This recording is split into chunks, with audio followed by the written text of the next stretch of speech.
నమస్కారం ETV news కి స్వాగతం ముందుగా ముఖ్యాంశాలు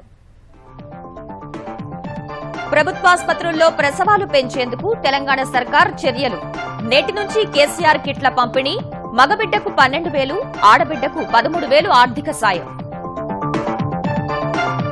విశాఖ జిల్లాలో భూ అక్రమాలపై చంద్రబాబు ఆగ్రహం సమగ్ర నివేదిక ఇవ్వాలని కలెక్టర్కు ఆదేశం దోషులపై కఠిన చర్యలు తీసుకోవాలని స్పష్టీకరణ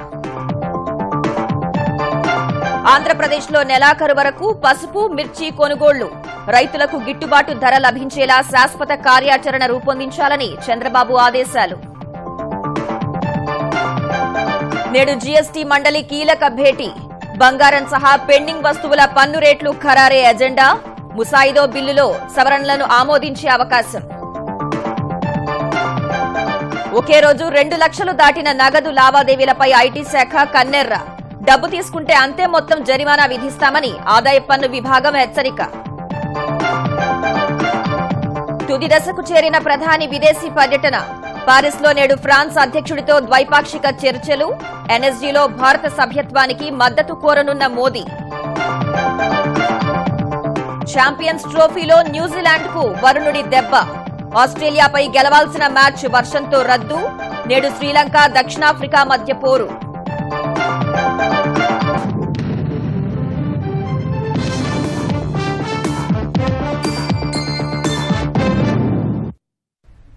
ప్రభుత్వాసుపత్రుల్లో ప్రసవాలను ప్రోత్సహించడం సహా తల్లి బిడ్డల మరణాలను తగ్గించే లక్ష్యంతో తెలంగాణ సర్కార్ సరికొత్త పథకానికి శ్రీకారం చుట్టింది. గర్భం దాల్చినప్పటి నుంచి బిడ్డకు టీకాలు వేసే వరకు దశల వారీగా ఆడ శిశువైతే 13,000 మగ శిశువైతే 12,000 రూపాయలు ఇవ్వడం సహా బిడ్డ పుట్టగానే 16 వస్తువులతో కూడిన కేసీఆర్ కిట్ పంపిణీ చేసే కార్యక్రమాన్ని ఇవాళ ప్రారంభించనుంది. ప్రతిష్టాత్మకంగా భావిస్తున్న కేసీఆర్ కిట్ పథకానికి తెలంగాణ సర్కారు నేడు శ్రీకారం చుట్టనుంది. ఈ కార్యక్రమాన్ని ముఖ్యమంత్రి కేసీఆర్ హైదరాబాద్లోని పేట్లబుర్జు ప్రసూతి ఆసుపత్రిలో ప్రారంభించనుండగా రాష్ట్ర వ్యాప్తంగా 841 ఆసుపత్రుల్లో మంత్రులు ప్రజాప్రతినిధులు ప్రారంభించేలా ఏర్పాట్లు చేశారు. ప్రభుత్వ ఆసుపత్రుల్లో ప్రసవాలను ప్రోత్సహించడం సహా గర్భిణి నవజాత శిశువుకు పౌష్టికాహారం వైద్యపరమైన సహకారం అందించేలా ఈ పథకాన్ని రూపొందించారు. మహిళ గర్భం దాల్చినప్పటి నుంచి బిడ్డకు టీకాలు వేసే వరకు ఆర్థిక సాయం అందిస్తారు. మగ శిశువు పుడితే మొత్తం 12,000 ఆడపిల్ల అయితే 13,000 రూపాయలను దశలవారీగా పంపిణీ చేస్తారు. కేసీఆర్ కిట్ కార్యక్రమమంతా ఆన్లైన్లో నిర్వహించేలా ఏర్పాట్లు చేశారు. ఇప్పటికే ఏఎన్ఎంలకు ట్యాబ్లు ఇవ్వడంతో పాటు వివరాల నమోదు ఆన్లైన్లో పంపడం వంటి అంశాలపై శిక్షణ ఇచ్చారు. ఏఎన్ఎంలు తమ పరిధిలో గర్భిణీల వివరాలు నమోదు చేసి గర్భిణీకి మాతా శిశువు కార్డును ఇస్తారు. గర్భిణీకి వైద్య పరీక్షలు జరిగేలా చూస్తారు. 2 సార్లు పరీక్షలు జరగగానే 3,000 రూపాయలు బ్యాంకు ఖాతాలో జమ చేస్తారు. ప్రభుత్వాసుపత్రిలో కాన్పు జరిగి ఆడపిల్ల పుడితే 5,000 బాబు పుడితే 4,000 రూపాయలు జమ చేస్తారు. శిశువుకు 3.5 నెలలు టీకాలు వేయించిన తర్వాత 2,000 9 నెలల్లో ఇవ్వాల్సిన టీకాలు ఇచ్చిన తర్వాత మరో 3,000 ప్రభుత్వం ఇస్తుంది. వీటితో పాటు కాన్పు జరగగానే మొత్తం 16 వస్తువులతో కూడిన కిట్ ను పంపిణీ చేస్తారు. ఈ పథకం కోసం ఇప్పటికే రాష్ట్ర వ్యాప్తంగా 2,90,000 మంది గర్భిణీలు నవజాత శిశువుల వివరాలను నమోదు చేశారు. ఈ పథకం 2 కాన్పులకు వర్తిస్తుంది. నవనిర్మాణ దీక్షల పట్ల నిర్లక్ష్యం ప్రదర్శిస్తే ఉపేక్షించేది లేదని తెలుగుదేశం అధినేత ముఖ్యమంత్రి చంద్రబాబు పార్టీ నేతలను హెచ్చరించారు. తొలి రోజు నవనిర్మాణ దీక్షకు పార్టీకి చెందిన 12 మంది ఎమ్మెల్యేలు 3 ఎమ్మెల్సీలు 2 ఎంపీలు గైర్హాజరు కావడం పట్ల ఆయన ఆగ్రహం వ్యక్తం చేశారు. తన నివాసంలో ముఖ్య నేతలతో కలిసి నవనిర్మాణ దీక్ష జరిగిన తీరును సమీక్షించిన చంద్రబాబు ప్రభుత్వం ఎంతో ప్రాధాన్యం కల్పించిన కార్యక్రమానికి కొందరు ప్రజాప్రతినిధులు దూరంగా ఉండడమేంటని ప్రశ్నించినట్టు తెలిసింది. ఇవాళ్టి నుంచి 7వ తేదీ వరకు తప్పనిసరిగా నవనిర్మాణ దీక్ష కార్యక్రమాల్లో పాల్గొనాలి అన్న ఆయన లేకుంటే తగిన చర్యలుంటాయని హెచ్చరించారు. విశాఖలో చోటు చేసుకుంటున్న వరుస భూ వివాదాలపైన మండిపడిన ముఖ్యమంత్రి జిల్లా కలెక్టర్ ప్రవీణ్ కుమార్ తో మాట్లాడి వివరాలు తెలుసుకున్నారు. సమగ్ర విచారణ జరిపి వారంలో నివేదిక ఇవ్వాలని ఆదేశించారు. తప్పు చేసిన వారిపై కఠిన చర్యలు తీసుకోవాలని కలెక్టర్ను ఆదేశించారు. ఆంధ్రప్రదేశ్ ప్రభుత్వ వైద్యశాలల్లో కొత్తగా 327 మంది వైద్యుల్ని నియమిస్తున్నట్లు ముఖ్యమంత్రి చంద్రబాబు తెలిపారు. అమెరికా పర్యటన ముగించుకుని వచ్చిన వైద్య ఆరోగ్య శాఖ మంత్రి కామినేని శ్రీనివాస్తో సమావేశమైన బాబు అత్యవసరమైన చోట కొత్తవారి సేవలు ఉపయోగించుకుంటామని చెప్పారు. నిరుపేద కుటుంబాల్లో మృతుల అంతిమ సంస్కారాలకు ఖర్చు చేస్తున్న ప్రభుత్వం మృతదేహాన్ని శ్మశానం దాకా చేర్చేందుకు ఈ నెల 20 నుంచి మహాప్రస్థానం పథకాన్ని ప్రారంభించనున్నట్లు తెలిపారు. నెల్లూరు జిల్లా మర్రిపాడుకు చెందిన 6 ఏళ్ల చిన్నారి గొల్లపల్లి అనూష గుండె జబ్బుతో బాధపడుతుందని తెలిసి శస్త్రచికిత్సకు ముఖ్యమంత్రి 4 లక్షల రూపాయలు సాయం చేశారు. జూలై 1 నుంచి వస్తు సేవల పన్ను అమలు చేయాలని పట్టుదలతో ఉన్న కేంద్రం ఈ దిశలో వేగంగా అడుగులు వేస్తోంది. గత నెల శ్రీనగర్లో జరిగిన సమావేశంలో 1200కు పైగా వస్తువులు 500 సేవలపై పన్ను నిర్ధారించిన జీఎస్టీ మండలి మిగిలిన 6 వస్తువులకు సంబంధించిన జీఎస్టీ స్లాబ్లపై చర్చించేందుకు ఇవాళ ఢిల్లీలో సమావేశం కానుంది. బంగారం, దుస్తులు, బిస్కెట్లు, పాదరక్షలు, బీడీలు, విలువైన లోహాలు, రాళ్లపై ఎంత పన్ను వేయాలనే అంశంపై ఇవాళ నిర్ణయం తీసుకునే అవకాశం ఉంది. బంగారంపై 4% పన్ను సహా ఇన్పుట్ ట్యాక్స్ క్రెడిట్ విధించాలని కొన్ని రాష్ట్రాలు సూచిస్తున్నాయి. కిలో 100 రూపాయల కన్నా తక్కువ ఖరీదు చేసే బిస్కెట్లకు జీఎస్టీ నుంచి మినహాయింపు ఇవ్వాలని కొన్ని రాష్ట్రాలు డిమాండ్ చేస్తుండగా కేంద్రం మాత్రం వాటిని 12% స్లాబ్లో ఉంచాలని భావిస్తోంది. ఈ అంశాలపై ఇవాల్టి సమావేశంలో చర్చించనున్నారు. ఇప్పటికే నిర్ణయం తీసుకున్న కొన్ని వస్తువులపై పన్ను స్లాబుల్లో మార్పులు చేయాలంటూ పరిశ్రమ వర్గాల నుంచి వచ్చిన విజ్ఞప్తుల్ని కూడా జీఎస్టీ మండలి పరిశీలించనుంది. ఇవాల్టి భేటీలో పన్ను రేట్లు, సెస్ను ఖరారు చేయడం సహా ముసాయిదా జీఎస్టీ బిల్లులో సవరణలను ఆమోదించాల్సి ఉందని ఆర్థిక శాఖ ఓ ప్రకటనలో తెలిపింది. సినిమా పరిశ్రమపై కేంద్రం విధించతలపెట్టిన 28% వస్తు సేవా పన్నుపై సినీ హీరో కమల్ హాసన్ నిరసన తెలిపారు. ఇప్పటికే చిత్ర పరిశ్రమ కష్టాల్లో ఉందన్న ఆయన 90% చిత్రాలు సరిగా ఆడటం లేదని, పన్ను పెంపు వల్ల పరిశ్రమ కుదేలయ్యే ప్రమాదం ఉందని పేర్కొన్నారు. చిన్నప్పటి నుంచి సినిమా తప్ప మరో వ్యాపకం తెలియదన్న కమల్ పన్ను కట్టలేని పరిస్థితుల్లో తాను సినీ పరిశ్రమనే వీడాల్సి ఉంటుందని చెన్నైలో వ్యాఖ్యానించారు. హాలీవుడ్, బాలీవుడ్, ప్రాంతీయ భాషా చిత్రాలకు ఒకే రకమైన పన్ను విధించడం సహేతుకం కాదన్న కమల్ హాసన్ ప్రాంతీయ భాషా చిత్రరంగాన్ని కాపాడుకోవాల్సిన అవసరం ఉందని అభిప్రాయం వ్యక్తం చేశారు. Regional cinema is the strength of Indian cinema. Please understand, because this diversity is the reason why the country is strong. That diversity has to be maintained. You cannot bring a monoculture into a country like India. What we are trying to say is we are willing to pay tax, but make it affordable. ఈ ఏడాది April 1 నుంచి ఒకే రోజు 2 లక్షల రూపాయల కంటే ఎక్కువ మొత్తం నగదు లావాదేవీలపై నిషేధం విధించిన కేంద్రం నిబంధనలు ఉల్లంఘిస్తే కఠిన చర్యలు తప్పవని హెచ్చరించింది. ఈ వ్యవహారం నగదు స్వీకరించిన వ్యక్తి దానికి సమానమైన మొత్తం జరిమానాగా చెల్లించాల్సి ఉంటుందని ఐటీ శాఖ హెచ్చరించింది. నల్లధనం కట్టడి కోసం 2017 ఆర్థిక బిల్లు ద్వారా సదరు నిబంధనలను అమల్లోకి తెచ్చిన కేంద్ర ప్రభుత్వం ఒకే రోజులో 2 లక్షలు అంతకంటే ఎక్కువ మొత్తంలో జరిగే నగదు లావాదేవీలపై నిషేధం విధించింది. అయితే నగదు స్వీకరించే విషయంలో ప్రభుత్వ సంస్థలు, బ్యాంకింగ్ కంపెనీలు, సహకార బ్యాంకులు, పోస్టాఫీస్ పొదుపులకు మినహాయింపు ఇచ్చింది. భారత రోదసి చరిత్రలో అత్యంత బరువైన ఉపగ్రహ ప్రయోగానికి ముహూర్తం ఖరారైంది. భారత అంతరిక్ష పరిశోధన సంస్థ ఇస్రో ప్రయోగ కేంద్రమైన షార్ నుంచి అత్యంత బరువైన భారీ ఉపగ్రహం జిఎస్ఎల్వి మార్క్ 3 D1 ని ఈ నెల సాయంత్రం 5:28 ప్రయోగించాలని శాస్త్రవేత్తలు నిర్ణయించారు. శుక్రవారం షార్లో జీఎస్ఎల్వి రాకెట్ సన్నాహక కమిటీ సమావేశమై ప్రయోగానికి సంబంధించిన తుది చర్చలు జరిపింది. అన్ని ఏర్పాట్లు సక్రమంగా ఉన్నట్లు గుర్తించిన శాస్త్రవేత్తలు ప్రయోగానికి 25:30 కౌంట్డౌన్ నిర్వహించాలని నిర్ణయించారు. ఈ మేరకు రేపు మధ్యాహ్నం 3:58 కౌంట్డౌన్ ప్రక్రియ ప్రారంభం కానుంది.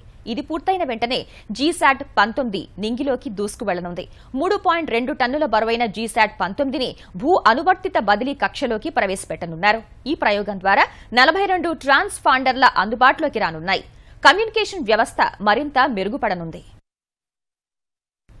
4 దేశాల పర్యటనలో చివరిగా ప్రధాని నరేంద్ర మోదీ ఫ్రాన్స్ వెళ్లారు. రష్యాలో 2 రోజులు పర్యటించి అధ్యక్షుడు పుతిన్తో ద్వైపాక్షిక చర్చలు జరపడం సహా 5 కీలక ఒప్పందాలను ఖరారు చేసిన ప్రధాని మోదీ ఇవాళ ఫ్రాన్స్ రాజధాని ప్యారిస్లో ఆ దేశ అధ్యక్షుడు ఇమాన్యుయల్ మేక్రాన్తో ద్వైపాక్షిక చర్చలు జరపనున్నారు. ఉగ్రవాద సమస్యతో పాటు అణు సరఫరా దేశాల కూటమి ఎన్ఎస్జీలో భారత్ సభ్యత్వం, వాతావరణ మార్పులపై చర్చించనున్నట్లు ప్రధాని ట్విట్టర్లో పేర్కొన్నారు. పలు రంగాల్లో ఫ్రాన్స్తో సంబంధాలను బలోపేతం చేసుకోవడమే ఈ పర్యటన లక్ష్యమని వివరించిన మోదీ ఐక్యరాజ్య సమితిలో సంస్కరణలు చేపట్టాలనే తమ వాదనకు ఫ్రాన్స్ మద్దతు కూడగడతామని తెలిపారు. భద్రతా మండలిలో భారత సభ్యత్వం, ఉగ్రవాదంపై పోరాటంలో సహకారం వంటి అంశాలపై కూడా సమాలోచనలు జరపనున్నట్లు పేర్కొన్నారు. గిట్టుబాటు ధర విషయంలో రైతులకు సమస్య తలెత్తకుండా మార్క్ఫెడ్, గిడ్డంగులు, పౌర సరఫరాల శాఖ సమన్వయం చేసుకోవాలని ముఖ్యమంత్రి చంద్రబాబు ఆదేశించారు. మిర్చి, పసుపు కొనుగోళ్లపై సమీక్ష నిర్వహించిన ఆయన కొనుగోళ్లను ఈ నెలాఖరు వరకు పొడిగించడం సహా ప్రభుత్వం ఇస్తున్న అదనపు గిట్టుబాటు ధర సక్రమంగా అందేలా చూడాలని సూచించారు. రైతు సంక్షోభంలో ఉన్నప్పుడు మాత్రమే కాకుండా ఎప్పుడూ అండగా ఉండేలా ఒక నిరంతర ప్రక్రియ కొనసాగాలని అధికారులకు చంద్రబాబు దిశానిర్దేశం చేశారు. అన్నదాతకు లబ్ది చేకూర్చడమే లక్ష్యంగా శాశ్వత ప్రాతిపదికన కార్యాచరణ రూపొందించాలని సూచించారు. రైతులు పండించిన కూరగాయలు, ఇతర ఉత్పత్తులు నేరుగా ప్రజల ఇళ్లకే వెళ్లి అందించేలా రైతు బజార్లను పటిష్టం చేయాలని చంద్రబాబు ఆదేశించారు. శ్రీకాకుళం, విజయనగరం, ప్రకాశం, చిత్తూరు జిల్లాల్లో కరవు నుంచి ఉపశమన చర్యలకు 238 కోట్ల రూపాయలు కేటాయించాలని ముఖ్యమంత్రి చంద్రబాబు కేంద్ర బృందానికి విజ్ఞప్తి చేశారు. ఏపీలో శాశ్వత ప్రాతిపదికన కరవు నివారణ చర్యలు చేపట్టడానికి ప్రభుత్వం చేస్తున్న కృషికి కేంద్రం అదనంగా సాయం అందించాలని కోరారు. కరవుపై పరిశీలనకు వచ్చిన కేంద్ర బృందం 2 రోజుల పాటు 4 జిల్లాల పర్యటన అనంతరం శుక్రవారం సాయంత్రం ముఖ్యమంత్రితో సమావేశమైంది. కరవును ఎదుర్కొనేందుకు ఎన్ని ప్రత్యామ్నాయ చర్యలు చేపట్టినా ప్రకృతి సహకరించకపోవడం వల్ల నష్టపోవాల్సి వస్తుందన్న చంద్రబాబు రాయలసీమ నుంచి కరవును తరిమి కొట్టేందుకు విస్తృతంగా పంటకుంటలు తవ్వినా లాభం లేకుండా పోతుందని, చాలా చోట్ల పంటకుంటల్లో నీరు చుక్కగూడా జాడలేదన్నారు. పట్టిసీమ ద్వారా గోదావరి నీటిని కృష్ణా డెల్టాకు తరలించకుంటే కృష్ణా, గుంటూరు జిల్లాలు బీడువారేవని ముఖ్యమంత్రి అన్నారు. ఆంధ్రప్రదేశ్లో ప్రస్తుత పరిస్థితులను కేంద్రానికి వివరించి ఏపీని ఉదారంగా ఆదుకునేలా చూడాలని బృందం సభ్యులకు ముఖ్యమంత్రి విజ్ఞప్తి చేశారు. ఆంధ్రప్రదేశ్లోని గ్రామాల్లో ప్రతి ఇంటికి కుళాయి ద్వారా తాగునీటిని అందించేందుకు బృహత్ ప్రణాళికను త్వరితగతిన రూపొందించాలని పంచాయతీరాజ్ శాఖ మంత్రి నారా లోకేష్ అధికారుల్ని ఆదేశించారు. అమరావతి సచివాలయంలో మంత్రి దేవినేని ఉమామహేశ్వరరావుతో కలిసి సంబంధిత అధికారులతో సమావేశమైన లోకేష్ ఇకపై గ్రామాల్లో తాగునీటి సమస్య ఉండకుండా శాశ్వత పరిష్కారానికి ప్రణాళిక సిద్దం చేయాలని సూచించారు. నీటిపారుదల ప్రాజెక్టు నుంచి నీటిని తరలించడం ద్వారా ప్రతి ఇంటికి కుళాయి ద్వారా నీరు అందేలా కార్యక్రమం సిద్దం చేయాలన్న ఆయన త్వరలోనే తాగునీటి కార్పొరేషన్ ఏర్పాటు చేసి విధి విధానాలు రూపొందించాలని దిశానిర్దేశం చేశారు. 2019లోపు వీలైనన్ని జిల్లాల్లో తాగునీరు అందించేందుకు యంత్రాంగం పనులు చేపట్టాలని స్పష్టం చేశారు. ఈ ప్రాజెక్టు కోసం నీటిపారుదల శాఖ తరపున అన్ని విధాలా సహకరిస్తుందని మంత్రి దేవినేని తెలిపారు. తెలంగాణ ఆవిర్భావోత్సవాన్ని పురస్కరించుకుని 2437 ఉద్యోగాల కోసం 15 ప్రకటనలు జారీ చేసిన టీఎస్పీఎస్సీ ఈ ఉద్యోగాల కోసం ఈ నెల 6 నుంచి 24 వరకు ఆన్లైన్లో దరఖాస్తులు స్వీకరించనున్నట్టు తెలిపింది. గురుకుల కళాశాలల్లో ప్రిన్సిపాళ్లు, లెక్చరర్లు, లైబ్రేరియన్లు, పీడీ ఉద్యోగాలకు జులై 17న స్క్రీనింగ్ పరీక్ష, ఆగస్టు 12 లేదా 13 తేదీల్లో ప్రధాన రాత పరీక్ష నిర్వహించాలని కమిషన్ ప్రాథమికంగా నిర్ణయించింది. పశుసంవర్ధక శాఖలో వెటర్నరీ అసిస్టెంట్ పోస్టులకు జులై 23, వెటర్నరీ అసిస్టెంట్ సర్జన్ పోస్టులకు ఆగస్టు 5, 6 తేదీల్లో పరీక్ష పెట్టాలని నిర్ణయించింది. బాయిలర్స్ విభాగంలో ఇన్స్పెక్టర్ ఆఫ్ బాయిలర్స్, వివిధ విభాగాల్లో అసిస్టెంట్ ఎగ్జిక్యూటివ్ ఇంజనీర్ పోస్టులకు ఈ నెల 6 నుంచి జులై 11 వరకు దరఖాస్తులు స్వీకరించి ఆగస్టు 5, 6 తేదీల్లో పరీక్ష నిర్వహిస్తారు. డిప్యూటీ సర్వేయర్ ఉద్యోగాలకు ఈ నెల 6 నుంచి 24 వరకు దరఖాస్తులు స్వీకరించి ఆగస్టు 20న పరీక్ష నిర్వహించనున్నట్టు తెలిపింది. ములుగు అటవీ కాలేజీల్లో ఉద్యోగాలకు ఈ నెల 6 నుంచి జులై 11 వరకు దరఖాస్తులు స్వీకరిస్తామని వెల్లడించింది. కేసీఆర్ 3 ఏళ్ల పాలనలో వేల కోట్ల రూపాయల భూ కుంభకోణాలు జరుగుతున్నాయని తెదేపా పొలిట్ బ్యూరో సభ్యుడు రావుల చంద్రశేఖర్ రెడ్డి ఆరోపించారు. మియాపూర్ భూ కుంభకోణం ప్రభుత్వం వెలికితీసింది కాదని, కీలక పదవుల్లో ఉన్న మంత్రులకు ఇందులో ప్రమేయం ఉందన్నారు. ఈ కుంభకోణంపై సీబీఐతో విచారణ జరిపించాలని డిమాండ్ చేశారు. అధికారులు కాకుండా మంత్రుల ప్రమేయాన్ని కూడా గుర్తించి చర్యలు తీసుకోవాలన్నారు. ఇంత పెద్ద ఎత్తున భూ కుంభకోణం జరిగితే ఎనీవేర్ రిజిస్ట్రేషన్ అన్నది ఎనీవేర్ ఎవరైనా ఏమైనా చేసుకోవచ్చు అన్న ధోరణి వచ్చేసింది. ఈ ప్రభుత్వంలో anything can be done, everybody can do. కొందరి ఆశీస్సులు ఉంటే చాలు, ఎనీవేర్ ఎనీథింగ్ ఈజ్ పాసిబుల్. ఇది ఈ ప్రభుత్వ క్యాప్షన్ ఇప్పుడు ఏంటంటే నీళ్లు నియామకాలు కాదు, anywhere anything can be done. పెరుగుతున్న పట్టణీకరణకు అనుగుణంగా అభివృద్ది జరగాల్సిన అవసరం ఉందని కేంద్ర పట్టణాభివృద్ది శాఖ మంత్రి వెంకయ్యనాయుడు అన్నారు.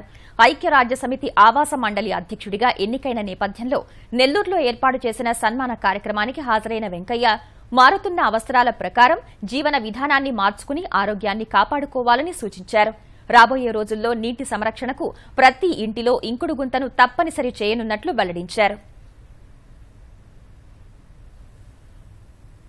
వచ్చే ప్రమాదం ఉంది. అందుకని నీటిని మళ్ళా తిరిగి ఉపయోగించాలా, వాటర్ రీసైక్లింగ్ దానిపైన దృష్టి పెట్టారు. అలాగే రెయిన్ వాటర్ వచ్చే నీళ్ళన్నీ కాంక్రీట్ చేసుకొని మనం ఇంట్లో నిలవకుండా బయట చేస్తున్నాం. బయట నిలవకుండా డ్రైనేజ్ పెట్టి సిమెంట్ చేసి ఊరు బయటకు తీసుకెళ్తున్నాం. అందువల్ల భూగర్భం తగ్గిపోతుంది. అందుకని వచ్చే ప్రతి ఒక్క వర్షపు బొట్టును కూడా కాపాడాలి. రెయిన్ వాటర్ హార్వెస్టింగ్ దాన్ని కూడా మ్యాండేట్ చేస్తున్నాం. రాబోయే రోజులు ఇల్లు కట్టే ప్రతి ఒక్కడు నీళ్లు నిలబడేదానికి ఇంకుడు గుంతలు పెట్టుకోవాలి. యాత్రికులు తిరుమల, తిరుపతిలో ముందస్తుగా బుక్ చేసుకున్న దేవస్థానం గదులను రద్దు చేసుకునే అవకాశాన్ని టీటీడీ కల్పించింది. రద్దు సమయాల్లో భక్తులకు గదుల కొరత ఏర్పడ్డాన్ని దృష్టిలో పెట్టుకుని నిర్ణయం తీసుకున్న టీటీడీ రద్దయిన గదుల తాలూకు మొత్తాన్ని భక్తుల ఖాతాల్లోకి తిరిగి జమ చేయనుంది. నిర్ణీత సమయం కంటే 6 గంటల ముందుగా గదులను ఖాళీ చేస్తే 25%, 12 గంటల ముందుగా ఖాళీ చేస్తే 50% నగదును తిరిగి చెల్లించనుంది. మరోవైపు ప్రతి నెల మొదటి శుక్రవారం విడుదల చేసే శ్రీవారి ఆర్జిత సేవా టికెట్ల వివరాలను ఈ నెల 16న వెబ్సైట్లో అందుబాటులో ఉంచనున్నట్లు ఈవో అనిల్ కుమార్ సింఘాల్ తెలిపారు. మే నెలలో స్వామివారిని రికార్డు స్థాయిలో 26,55,000 మంది భక్తులు దర్శించుకున్నారని తెలిపారు. తిరుమల అన్నమయ్య భవన్లో డయల్ యువర్ ఈవో కార్యక్రమం ద్వారా భక్తులతో నేరుగా మాట్లాడిన అనిల్ కుమార్ ఫిర్యాదులు, సూచనలను స్వీకరించారు. ఐర్లాండ్ ప్రధానమంత్రిగా భారత సంతతికి చెందిన లియో వరద్కర్ బాధ్యతలు చేపట్టనున్నారు. ఆయన ప్రాతినిధ్యం వహిస్తున్న ఫైన్ గాయిల్ పార్టీలో జరిగిన నాయకత్వ ఎన్నికల్లో వరద్కర్ విజయం సాధించారు. ఈ నెలలో ఆయన ఐర్లాండ్ ప్రధానిగా బాధ్యతలు చేపట్టనున్నారు. 30 ఏళ్ల వరద్కర్ ఐర్లాండ్ ప్రధాని బాధ్యతలు చేపట్టనున్న తొలి స్వలింగ సంపర్కుడిగానే కాకుండా చిన్న వయస్కుడిగాను రికార్డు సృష్టించనున్నారు. వరద్కర్ పూర్వీకులు గుజరాత్లోని వరద్ ప్రాంతానికి చెందినవారు. ఆయన తండ్రి భారతీయుడు కాగా తల్లి ఐర్లాండ్కు చెందినవారు. వరద్కర్ ఐర్లాండ్ ప్రధాని బాధ్యతలు చేపట్టనుండటంపై ముంబైలో స్థిరపడిన ఆయన బంధువులు సంతోషం వ్యక్తం చేస్తున్నారు. అమెరికాలో ప్రతిష్టాత్మక స్క్రిప్స్ నేషనల్ స్పెల్లింగ్ బీ పోటీలో మరోసారి భారతీయ అమెరికన్ చిన్నారులు సత్తా చాటారు. వాషింగ్టన్లో జరిగిన పోటీలో భారత సంతతికి చెందిన 12 ఏళ్ల బాలిక అనన్య వినయ్ ఛాంపియన్ గా నిలిచింది. ఈ పోటీలో భారత సంతతికి చెందిన విద్యార్థి విజేతలుగా నిలవడం వరుసగా ఇది 13వసారి. కాలిఫోర్నియాకు చెందిన అనన్య 6వ తరగతి చదువుతోంది. ఫైనల్ రౌండ్లో మరో భారతీయ అమెరికన్ విద్యార్థి రోహన్ రాజీవ్ పై విజయం సాధించి టైటిల్ సాధించింది. విజేతకు $40,000 నగదు, ట్రోఫీ సహా ఇతర బహుమతులు లభిస్తాయి. 1999లో నూపూర్ లాలా విజయంతో భారతీయ అమెరికన్ల విజయ పరంపర ప్రారంభమైంది. This is yours. Congratulations. You're the 2017 champ of the Scripps National Spelling Bee. Electronic voting యంత్రాల్లో లోపాలు నిరూపించాలని సవాల్ విసిరిన కేంద్ర ఎన్నికల సంఘం ఇవాళ రాజకీయ పార్టీలకు అందుకు అవకాశం కల్పించనుంది. ఈసీ సవాల్కు ఉన్న రాజ్యాంగ బద్దతను ప్రశ్నిస్తూ ఉత్తరాఖండ్ హైకోర్టులో పిటిషన్ దాఖలైన నేపథ్యంలో ఈ కార్యక్రమంపై సందేహాలు నెలకొనగా న్యాయస్థానం దాన్ని తిరస్కరించడం వల్ల ఇవాళ యథావిధిగా ఆ కార్యక్రమం కొనసాగుతుందని ఎన్నికల సంఘం తెలిపింది. తమ సవాల్కు ఎన్సీపీ, సిపిఎం మాత్రమే స్పందించాయని తెలిపిన ఈసీ ఆయా పార్టీల నుంచి చెరో 3కి అవకాశం కల్పించనున్నట్లు వెల్లడించింది. ఇటీవల ఉత్తరప్రదేశ్ శాసనసభ, ఢిల్లీ మున్సిపల్ ఎన్నికల్లో ఎలక్ట్రానిక్ ఓటింగ్ యంత్రాల్లో అక్రమాలు జరిగాయని ఆమ్ ఆద్మీ సహా వివిధ పార్టీలు ఆరోపించిన కారణంగా ఈసీ ఈవీఎంలో అక్రమాలు నిరూపించాలంటూ సవాల్ చేసి ఈ కార్యక్రమాన్ని ఏర్పాటు చేసింది. సైన్యంలో ఉద్యోగాల బదిలీల పేరుతో అక్రమాలకు పాల్పడుతున్న ముఠా గుట్టును సీబీఐ అధికారులు బయటపెట్టారు. పలువురు వ్యక్తులు, సైనికాధికారులు కుమ్మక్కై హవాలా మార్గంలో లంచాలు స్వీకరించడం సహా ఉద్యోగులను కోరుకున్న చోటుకు బదిలీ చేస్తున్నట్లు సీబీఐ విచారణలో తేలింది. ఈ అక్రమాలకు కేంద్రంగా మారిన ఢిల్లీలోని సైనిక ప్రధాన కార్యాలయంలో సోదాలు నిర్వహించిన సీబీఐ అధికారులు ఈ వ్యవహారంతో సంబంధం ఉన్న పలువురు సైనికాధికారులపై కేసులు నమోదు చేశారు. హైదరాబాద్లో విధులు నిర్వహిస్తున్న పురుషోత్తం అనే సైనికాధికారి కూడా ఇందులో ఉన్నారు. బీహార్ ఇంటర్ పరీక్షల నిర్వహణ వరుసగా 2వ ఏడాది కూడా వివాదాస్పదమైంది. తప్పుడు ధ్రువపత్రాలు సమర్పించి పరీక్ష రాసిన కేసులో బీహార్ ఇంటర్ టాపర్ గణేష్ కుమార్ ను ఆ రాష్ట్ర పోలీసులు అరెస్ట్ చేశారు. బీహార్ పాఠశాల పరీక్షల బోర్డు ఫిర్యాదు మేరకు గణేష్ ను పట్నాలో అదుపులోకి తీసుకున్నారు. గత ఏడాది కూడా బీహార్ పరీక్షల నిర్వహణ వివాదాస్పదం కాగా టాపర్ గా నిలిచిన రూబీ రాయ్ పొలిటికల్ సైన్స్ అనే పదాన్ని ప్రొడిగల్ సైన్స్ అని పలకడం సహా ఆ కోర్సులో వంటలు ఉంటాయని చెప్పడం చర్చనీయాంశమైంది. ఈ సమాధానంతో విచారణ జరిపిన అధికారులు కనీస విద్యా పరిజ్ఞానం కూడా లేకుండానే అక్రమ పద్ధతుల్లో మొదటి స్థానం తెచ్చుకున్నట్లు గుర్తించి ఆమెని అరెస్ట్ చేశారు.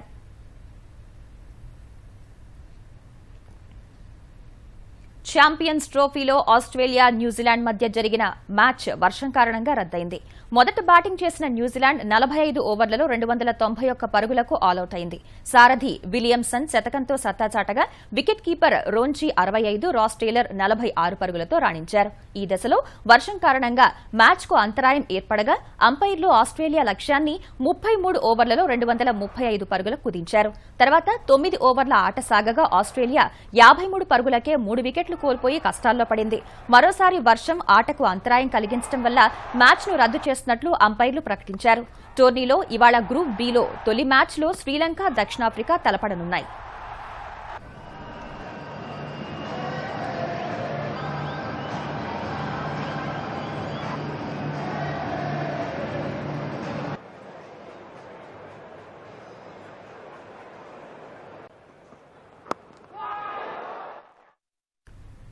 ఇక ముఖ్యాంశాలు మరోసారి. ప్రభుత్వాసుపత్రుల్లో ప్రసవాలు పెంచేందుకు తెలంగాణ సర్కార్ చర్యలు. నేటి నుంచి కేసీఆర్ కిట్ల పంపిణీ. మగబిడ్డకు 12,000, ఆడబిడ్డకు 13,000 ఆర్థిక సాయం. విశాఖ జిల్లాలో భూ అక్రమాలపై చంద్రబాబు ఆగ్రహం. సమగ్ర నివేదిక ఇవ్వాలని కలెక్టర్కు ఆదేశం. దోషులపై కఠిన చర్యలు తీసుకోవాలని స్పష్టీకరణ. ఆంధ్రప్రదేశ్లో నెలాఖరు వరకు పసుపు, మిర్చి కొనుగోళ్లు. రైతులకు గిట్టుబాటు ధర లభించేలా శాశ్వత కార్యాచరణ రూపొందించాలని చంద్రబాబు ఆదేశాలు. నేడు జీఎస్టీ మండలి కీలక భేటీ. బంగారం సహా పెండింగ్ వస్తువుల పన్ను రేట్లు ఖరారయ్యే అజెండా. ముసాయిదా బిల్లులో సవరణలను ఆమోదించే అవకాశం. ఒకే రోజు 2 లక్షలు దాటిన నగదు లావాదేవీలపై ఐటీ శాఖ కన్నెర్ర. డబ్బు తీసుకుంటే అంతే మొత్తం జరిమానా విధిస్తామని ఆదాయ పన్ను విభాగం హెచ్చరిక. తుది దశకు చేరిన ప్రధాని విదేశీ పర్యటన. పారిస్లో నేడు ఫ్రాన్స్ అధ్యక్షుడితో ద్వైపాక్షిక చర్చలు.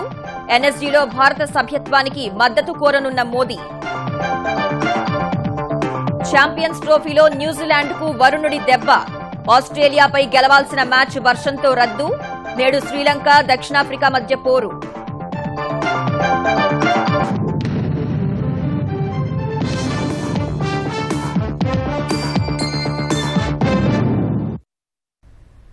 ఈటీవీ న్యూస్ సమాప్తం. నమస్కారం.